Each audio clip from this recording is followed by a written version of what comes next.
కృష్ణా జిల్లా బాపులపాడు మండలం కోడూరుపాడులో పొనుగుపిల్లిని స్థానికులు గుర్తించారు. రాత్రి సమయంలో సంచరిస్తున్న పొనుగుపిల్లిని పట్టుకుని స్థానికులు భద్రించారు.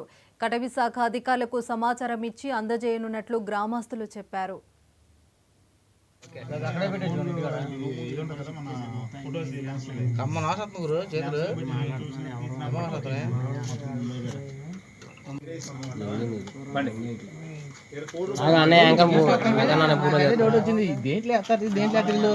ఇంటికి బోన్ ఉంది నా దగ్గర వచ్చా కనపడింది పోతుంది.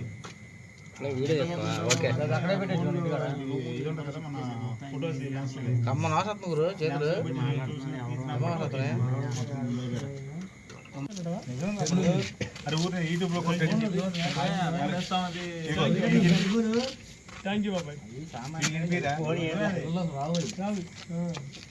ఎక్కడంటే పొలాల మీద అడవి ప్రాంతాల్లో తిరుగుతుంది ఎక్కువ.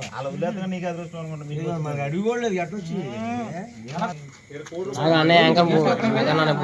వచ్చింది దేంట్లో దేంట్లో